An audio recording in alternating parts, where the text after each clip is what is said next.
All right, evening, y'all. Let's try that again. Good evening.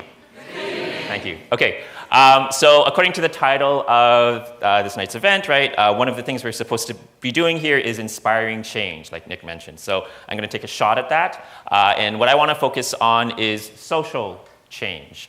Change where you confront a part of society that's messed up and you try to change it for the better.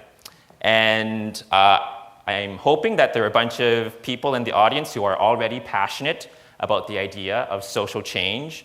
And if you're not, you should be. Because I don't know if you've noticed, but the world is like really messed up in a whole bunch of ways and needs to change really bad, like really soon. If you're interested in social change, and I hope you are, then you need to get interested in social movements, because real, serious social change always happens in the context of a social movement, a broad-based, large-scale social movement. Social movements are transformational. They transform all of society, and when you look at the social movements of the past, one thing that's remarkable is that the speed and the depth and the extent of social change that is achieved in a movement always goes way beyond anything that most people were even able to imagine before the movement gets going, right? So that's sort of the promise of social movements. All right, so let's take a look at these. We need to get clear on what a movement is, because the word movement, poor thing, gets abused an awful lot. Here we have a radio station claiming that it's a hit music station, right? So there's like hundreds of these across the English-speaking world that are more or less identical, but this one wants to tell you that if you listen to this station, then you are part of a movement. And if you Google or do an image search on the phrase, join the movement, you will find lots and lots of ads and promotional materials like this telling you that this business or this product or whatever is a movement, and usually that's not quite true. Okay, so what is a movement? All right, well, when I came up here and started talking about social movements, I'm pretty sure that a bunch of y'all in the audience started to think about Occupy, right? And we all called Occupy a movement. The media called Occupy a movement. The people who got involved in Occupy called it a movement. I was one of them. This is one of the big rallies in Occupy Chicago, which happened in October of 2011. I am somewhere in this crowd, I'm not sure where, but I'm somewhere in there thinking to myself, this movement is so awesome. I was really excited, right? But having some distance from it now, I'm here to tell you tonight that Occupy was not, in fact, a movement. Okay, it wasn't a social movement. It resembled a movement. Okay, so what were the characteristics of Occupy that resembled a movement? Well, it spread throughout the country, right? Once it got started in New York, it spread to cities across the country. It brought large numbers of people together. That's a large number of people, if you can't see. And it brought us together around a shared set of grievances, right? We're all pissed off at more or less the same things, right? Inequality, unemployment, the unbalanced political power of the very rich and corporations, especially Wall Street, right? But there's an essential feature of movements that Occupy was lacking, which is direction, okay? Movements move in a direction. That's why they're called movements, right? They move. Movements don't just bring people together, they get people moving together in a particular way, in a unified fashion. And that's something that we never really got in Occupy, right? So just to take the example of Wall Street, right? We all agreed that Wall Street was a problem, but what did we want to do about it? Did we want to take our money out of Wall Street? Did we want to impose new regulations on Wall Street? Did we want to break up the big Wall Street banks? Did we want to take over Wall Street? Well, these ideas were all floating in the air, but there's no unity around it, no unified strategy, and no unified action. Okay, so I'm still a big fan of Occupy. I think it did a lot of good. However, you know, according to the criteria that I'm using here, it did not constitute a true movement. Okay, here's sort of what a movement looks like, or feels like. It's a metaphor, okay? So this big fish here on top, right, this represents some sort of social system. It's a predatory and oppressive system. And at the outset, it's attacking all these little fish, right? And the little fish represent us. They represent the masses. And in the first part, you've got this system attacking all these people, and these people aren't unified, right? They're sort of scattered, and they're trying to deal with the consequences of the system and cope with it on an individual basis. And it's not working out very well. They're just getting gobbled up, right? Okay, part 2. This is when we get a movement together, all right? Here you've got the masses of people united and acting together. They're not just united around a shared set of grievances, they're united in shared action, okay? And together, they have turned the tables on the big fish, on the system that was putting them under attack, and now they're attacking that system and confronting it. And their goal is to, like, if the system is really bad, maybe they want to kill the fish, or maybe if the system is sort of redeemable, they just want to, like, tame and discipline the fish and make it less predatory, right? So it depends on the context, okay? And in the 20th century, we've seen some movements that aim at killing the fish and others that aim at disciplining the fish. Okay. So that's sort of what a movement looks like. And in a true social movement, this dynamic here spreads throughout all of society. Every part of society somehow gets caught up in the movement. So you have people all throughout society engaged in this dynamic, okay, getting together to attack the big fish. All right. So here's a good example that's probably pretty familiar to y'all, right? The civil rights movement of the 50s and 60s. Okay. In the civil rights movement, people from all across the country, all races, all walks of life, got involved in different capacities for a whole bunch of different reasons in fighting against legalized segregation and institutionalized racial inequality. Okay. It's a big movement. It achieved big things. It transformed all of society. It transformed the relationship that American society had towards race. Okay. It did not end racism, okay, even though we now have an African-American president, and even though certain people on, say, certain cable news networks will tell you that that means that racism is over in this country. It's not true. We are right now within walking distance of neighborhoods where you can see very vividly that racism is still alive and well. Okay? So the movement did not end racism, but it changed the dynamic. Okay? It forced racism into retreat. Okay? Ever since the civil rights movement, racism has been on the defensive. Okay? And that was transformational. All right. So this is an image from the March on Washington for Jobs and Freedom that happened in 1963. We're coming up on the 50th anniversary of this later in the year. This is an iconic moment. It's when Martin Luther King delivered his I Have a Dream speech, right?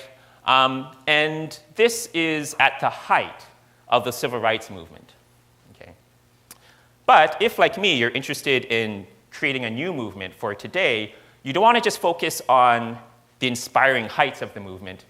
You want to look back to how the movement comes into being in the first place, right? So before you got all these people pouring into Washington, united in purpose, a lot of things had to happen before this was possible. Okay. So let's go back to the Montgomery bus boycott. Okay, this was a seminal moment in the civil rights movement. It was one of the main events which got the whole thing started. Okay? And the civil rights or the Montgomery bus boycott was a much more modest affair than the civil rights movement as a whole, right? The bus boycott was just dealing with the segregated seating plans on the buses in this one city in the South, okay? That was what it was about. And at the time, the idea of flooding Washington, D.C. With hordes of people from across the country to fight segregation at a federal level and win federal legislation securing rights for all people, that was not really on the radar yet. They were just worried about what was happening on these buses, okay? But when the bus boycott ended victoriously with the desegregation of the buses in Montgomery, people caught sight of something larger in that victory, okay? And this is pretty characteristic. Very often, social movements start when you have a successful campaign that is relatively small and relatively limited, but seems to point towards a larger vision of systemic social change, right? People catch a glimpse of like, oh, if we keep doing stuff like this, then, and it keeps working, then, we can just keep going and fix everything, right? Okay. So if, like me, you're interested in getting a new social movement started today, here's your job, all right? You gotta figure out what is the system in society right now that needs to be changed, okay? And then you gotta get together with an organization that you think is capable of putting together a campaign that's going to land the first blow on that system and get a broader movement going that's gonna confront it in a more systematic way throughout society. All right, that's sort of how you want to be thinking about things, and I have some thoughts on what that means for today, but instead of getting into those, I want to shift gears a little bit and talk about what movements mean on a personal level. Okay. So if you want to get involved in a movement for social change, you got to buckle down. Okay, you got to gird up your loins. It's a great phrase from the Bible, gird up your loins. Okay, because movements are hard work. They're hard work, and they involve risks, right? So Rosa Parks, she kicked off the Montgomery bus boycott. In order to do that, she had to go to jail. That was the risk that she had to take. Lots of other people had to take risks like that. Some people had to take much larger risks, right? Some people had to take smaller risks. But everyone who got involved in the civil rights movement had to take some kind of personal risk. That's just part of the game, okay? And I want to look at one example in particular. This is Jim Zwerg. He was part of the civil rights movement. I want to say a little bit about his organization, and then I want to say a little bit about his personal life. Okay. So he was a member of SNCC, SNCC, which stands for the Student Nonviolent Coordinating Committee. Okay. This was an organization of students that formed to take part in the civil rights movement, students of all different races. Okay. And SNCC played a crucial role in the movement. They were, even within the context of the leaders of the movement, agitators. They were constantly agitating the other leaders in the movement. That was one of the roles that they played. They were constantly pushing the envelope. Okay, they pushed the envelope in terms of how many people they would mobilize, what they would mobilize for. They pushed the envelope in terms of their principles, in terms of their unwillingness to make what they saw as bad compromises with the status quo. And they pushed the envelope in terms of the risks that they were willing to take.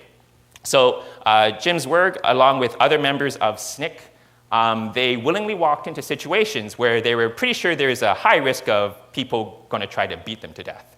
And as a matter of fact, this guy, along with other members of SNCC, was nearly beaten to death as part of the Freedom Rides, one of the campaigns in the civil rights movement. Okay.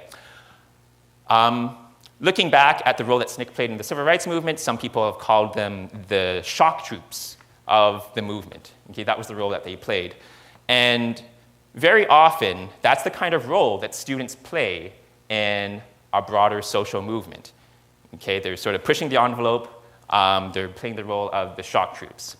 All right, so a bunch of y'all are students. Hopefully you're interested in social change, which means you're interested in social movements. So another job that you have is to think to yourself, where are you going to find, or where are you going to build today's version of SNCC that's going to be the shock troops of some new movement?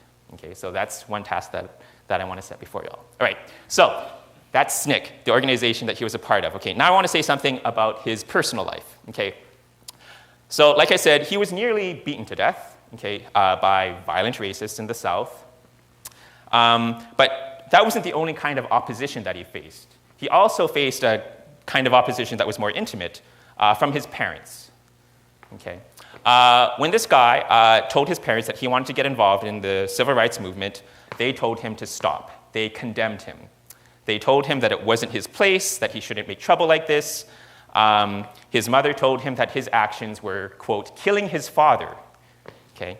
And now, that's grim stuff to hear from your parents. And I think in a way, this was much harder to deal with than the violent members of the KKK, because, you know, violent members of the KKK, they're on the outside, but the voices of their parents, they get on the inside.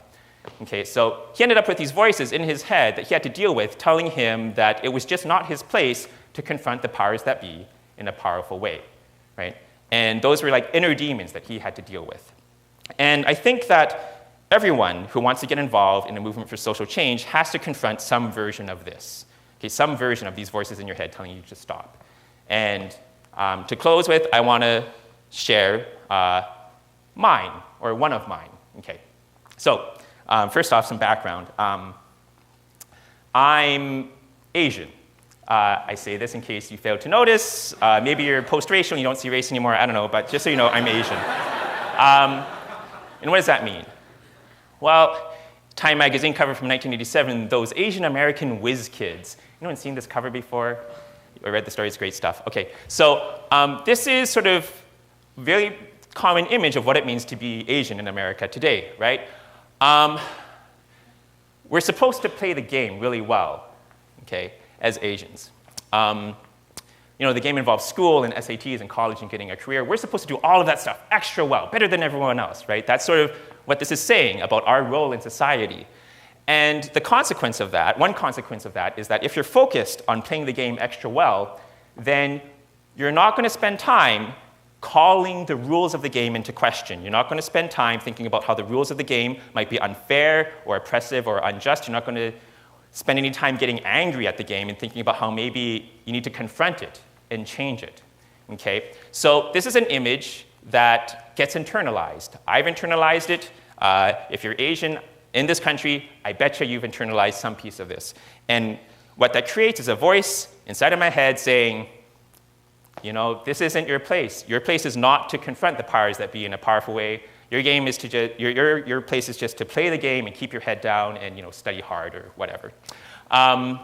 Okay, so that's something that I have to deal with. Like I said, everyone has to deal with some set of voices like this, and it's different for everybody, right? Very often they have to do with being a member of some identity group, being Asian or being a woman, being black, being gay, being disabled, whatever, right? Sometimes it has to do with just things that your parents happen to have told you, like Jim's word.